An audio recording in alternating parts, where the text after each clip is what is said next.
بسم الله الرحمن الرحيم.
الحمد لله وكفى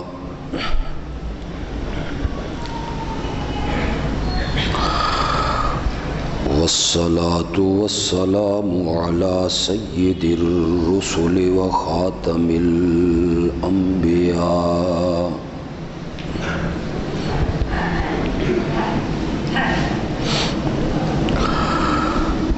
وعلى آله وأصحابه الأتقياء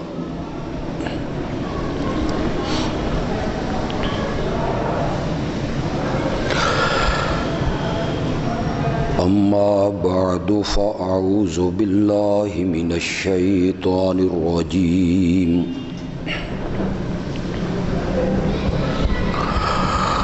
بسم الله الرحمن الرحيم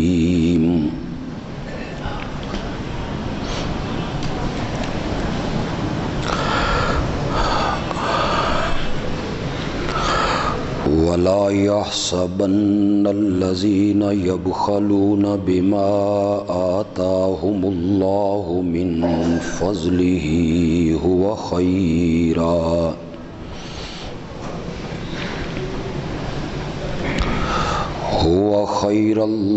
لهم بل هو شر لهم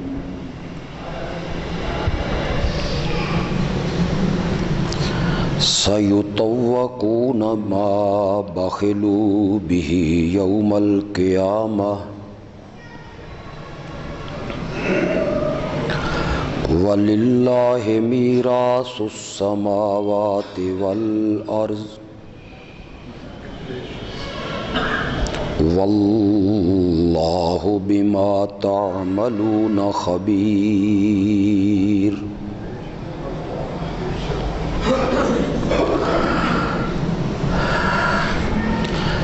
لقد سمع الله قول الذين قالوا إن الله فقير ونحن أغنياء سنكتب ما قالوا وقتلهم الأنبياء بغير حق ونقول ذوقوا عذاب الحريق ذلك بما قدمت أيديكم وأن الله ليس بظلام للعبيد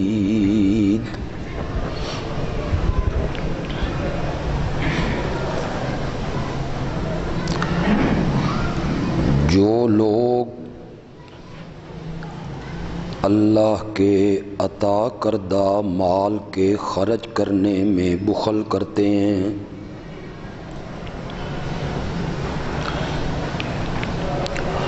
جو مال اللہ نے اپنے فضل سے ان کو عطا کیا،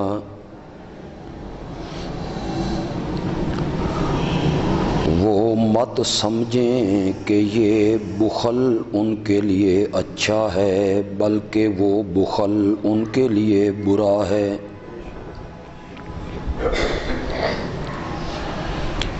جس مال میں وہ بخل کر رہے ہیں اس کا طوق بنا دیا جائے گا ان کے گلوں میں قیامت کے دن۔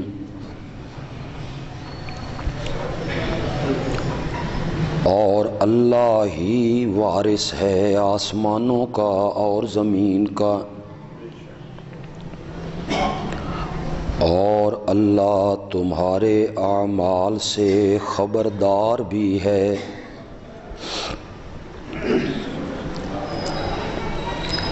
اللہ نے یقیناً ان لوگوں کی یہ بات سن لی جنہوں نے یہ گستاخانہ جملہ کہا کہ بے شک اللہ محتاج ہے اور ہم غنی ہیں۔ جو کچھ انہوں نے کہا ہم اس کو لکھ کے رکھیں گے، اور اس کے علاوہ ان کا وہ کرتوت بھی لکھیں گے جو انہوں نے نبیوں کو ناحق قتل کیا، اور ہم کہیں گے چکھو عذاب جلنے کا، یہ بدلہ ہے ان کرتوتوں کا جو تمہارے ہاتھوں نے آگے بھیجے، اور یقین کرو کہ اللہ اپنے بندوں کے ساتھ ظلم نہیں کرتا۔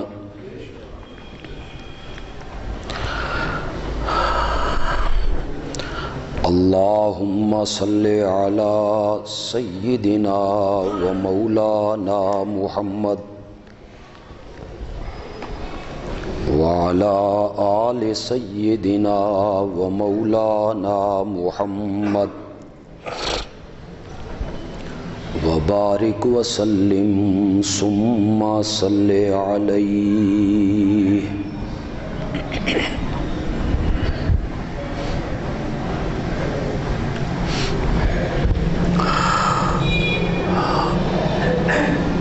یہ دو آیتیں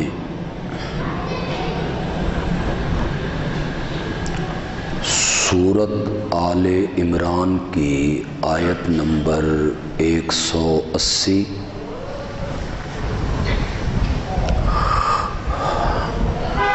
اور آیت نمبر 181 ہے۔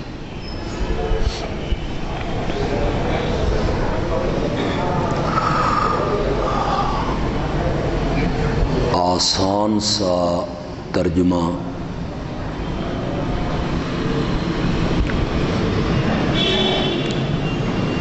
وہ بھی آپ نے سن لیا ہے۔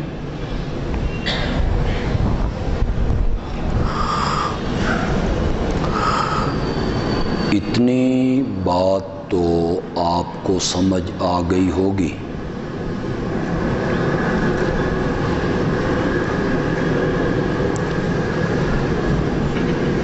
کہ اللہ کی راہ میں مال خرچ کرنے کی ترغیب ہے۔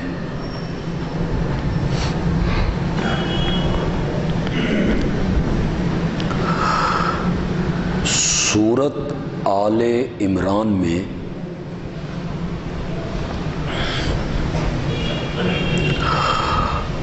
جن 4 مضمونوں کو اللہ نے بیان کیا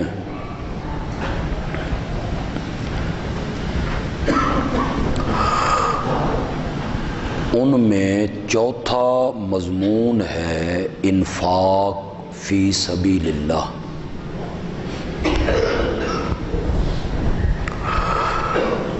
اللہ کی راہ میں مال کو خرچ کرنا۔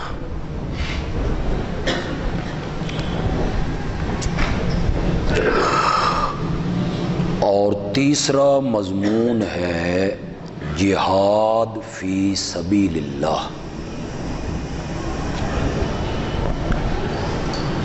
اللہ کی راہ میں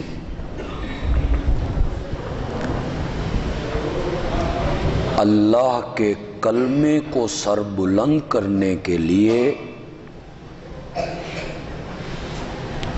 جہاد کرنا۔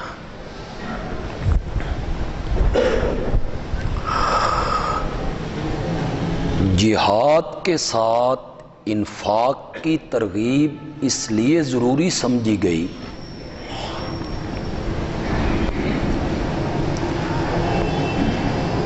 کہ جہاد کی تیاری میں، اسلحہ کی خریداری میں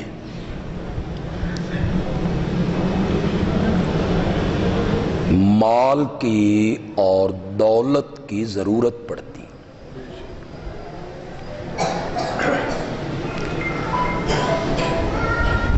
تو یہ دونوں مضمون اللہ ساتھ ساتھ چلاتے ہیں، جہاد بھی اور انفاق بھی۔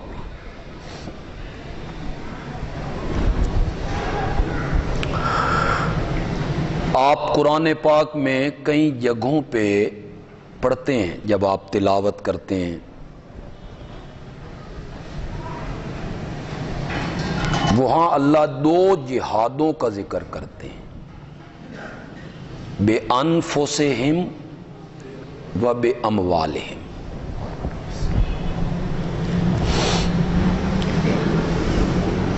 کہ اپنی جانوں کے ساتھ جہاد کرو، اس کو کہتے ہیں جہاد بالسیف،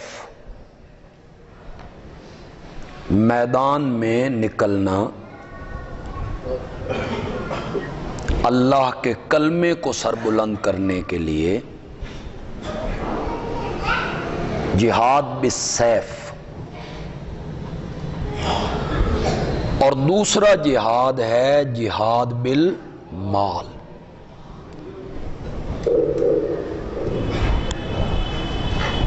یعنی اللہ کی راہ میں مال خرچ کرنا۔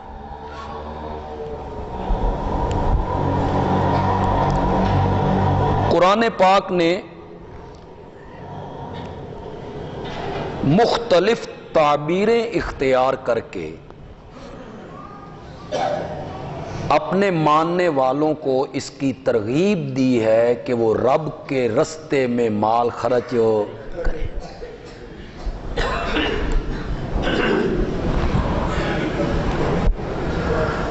پہلے پارے ہی میں کہا، سورۃ البقرہ میں، آپ سب کو وہ آیت یاد ہے جہاں اللہ نے متقین کی صفات کا ذکر کیا کہ متقی لوگ کون ہیں؟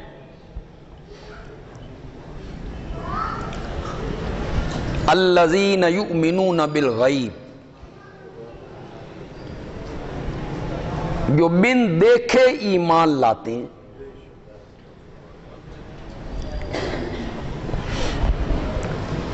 نہ انہوں نے اللہ کو دیکھا، نہ انہوں نے قیامت کو دیکھا، نہ انہوں نے فرشتوں کو دیکھا، نہ انہوں نے قرآن اترتے ہوئے دیکھا، صرف میرے آخری پیغمبر کی زبان پہ اعتماد کر کے ایمان لے۔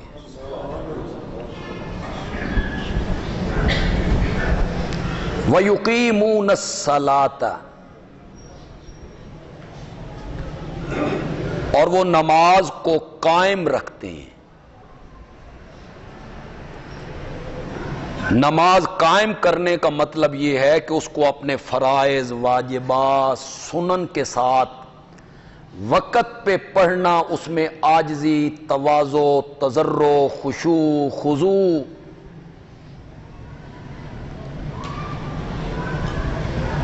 وہ درجہ تو حاصل نہیں ہو سکتا کہ تو اللہ کی اس طرح عبادت کر گویا کہ تو رب کو دیکھ رہا ہے۔ اور ہمیں تو یہ بھی حاصل نہیں ہے کہ کہ کم از کم یہ درجہ تو حاصل کر کے رب تجھے، یہ ہے اقامت صلاۃ، یعنی نماز کو اس طرح پڑھنا۔ وَمِمَّا رَزَقْنَاهُمْ يُنْفِقُونَ، یہ ان کی تیسری صفت کا ذکر کیا ہے، لیکن یہاں تعبیر بہت خوبصورت اپنائی اللہ نے۔ ترغیب دینی ہے نا کہ رب کی راہ میں مال خرچ کریں، لوگ اپنی دولت لگائیں، پیسہ لگائیں، تو یہ نہیں کہا کہ متقی لوگ وہ ہیں جو اپنے مال میں سے خرچ کرتے ہیں، یہ نہیں کہا، اپنی دولت میں سے خرچ کرتے ہیں نہیں کہا۔ اس طرح خرچ کرتے ہوئے نا تھوڑی سی تکلیف ہونی تھی۔ میری دولت، میرا مال، میرا پیسہ، میرا باغ، میری زمین، میری کمائی، تو اللہ تعالی نے تعبیر کتنی خوبصورت اپنائی، فرمایا مما رزقناہم ينفقون، اس دولت میں سے خرچ کرتے ہیں جو ہم نے انہیں عطا کی۔ گویا کہ اللہ اس بندے کو یہ بتانا چاہتے ہیں کہ تیرے پاس جو دولت ہے، جو مال ہے، جو زمین ہے، جو باغ ہے، جو پھل ہے، اس میں تیرا کوئی ذاتی کمال نہیں ہے، یہ سب میری عطا کردہ ہے۔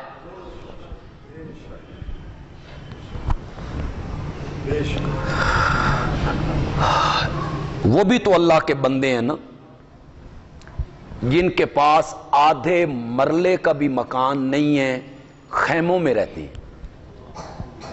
کس کے بندے؟ رب کے بندے۔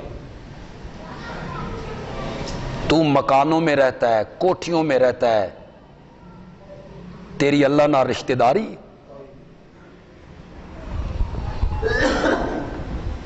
وہ بھی تو ہے نا کہ دوائی کے لیے، علاج کے لیے ان کے پاس کوئی رقم نہیں،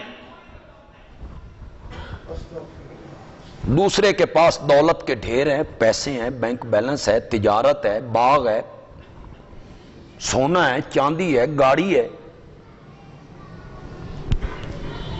تو دیکھنا تجھے جو ہم نے دولت دی، مال دیا، زمینیں دی، باغات دیے، زیورات دیے، یہ ہماری رحمت ہے، یہ ہمارا فضل ہے، یہ ہمارا کرم ہے، یہ ہم نے تجھے عطا کی ہے سب چیز، اس لیے وہاں تعبیر اپنائی مما رزقناہم ينفقون، اس دولت میں سے خرچ کرتے ہیں جو ہم نے عطا کی، جو ہم نے انہیں دی۔ اور مزے کی بات یہ ہے کہ مما اصل میں تھا من ما، تو من ہے بازیا۔ رحمت دیکھو نا ذرا، اس کی عطا دیکھو، اس کی عنایت دیکھو، اس کی رحمت دیکھو۔ اللہ کہتے ہیں سارا نہیں خرچ کرنا، سارا مال، ساری دولت، سارا زیور، اس میں سے آدھا نہیں خرچ کرنا، چوتھائی نہیں خرچ کرنا، من کچھ، مما رزقناہم ينفقون، ہماری دی ہوئی دولت میں سے کچھ مال ہماری راہ میں کیا کرتے ہیں؟ خرچ کرتے ہیں۔ زکوٰۃ مراد لے لی جائے تو پھر تو بالکل واضح مفہوم ہے آیت کا 40واں حصہ، یہ کچھ ہو گئے۔ 100 روپے میں 2.5 روپے، 1000 روپے میں 25 روپے، 1 لاکھ میں 2500،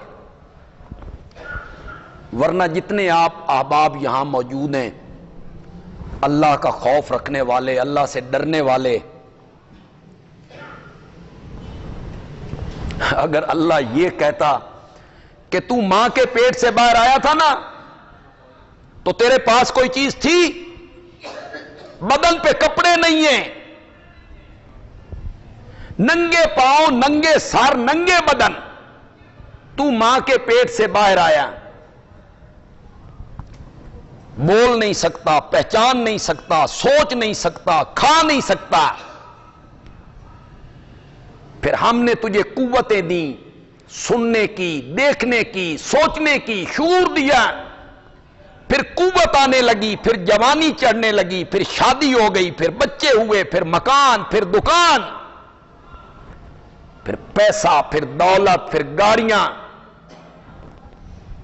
ہن وپار دی گل اے وے بھئی ادھی دولت تیری تے ادھی میری۔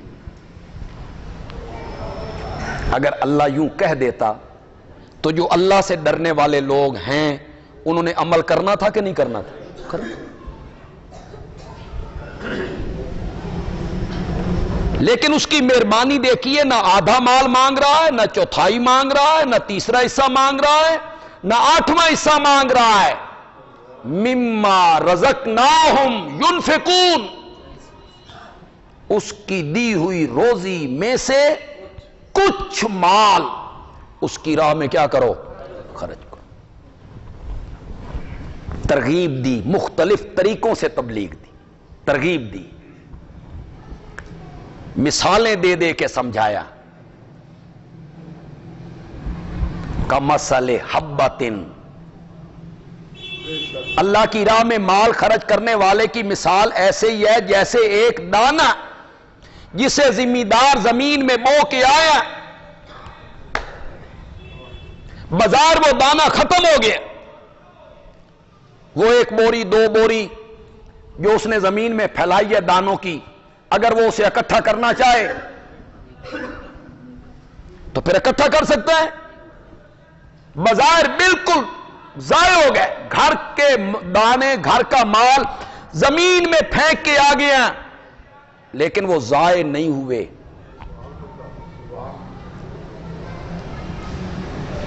اسے ہم نے 700 دانوں میں بدل دیا۔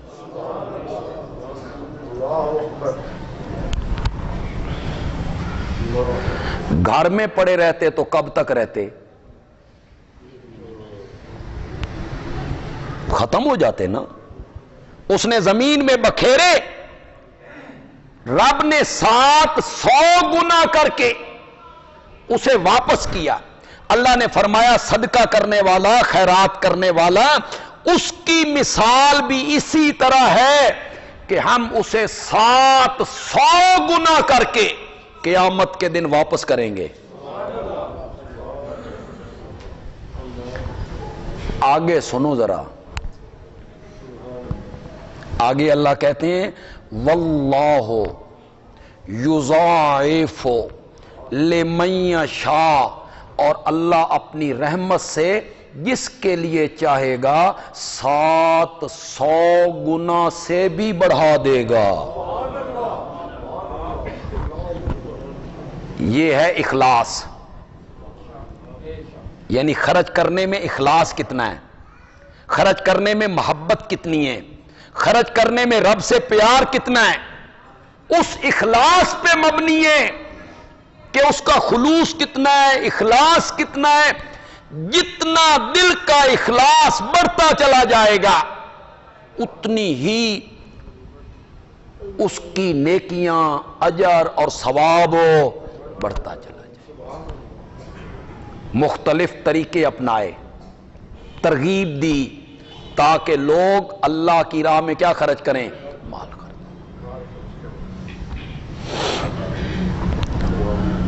بڑا مشہور واقعہ ہے،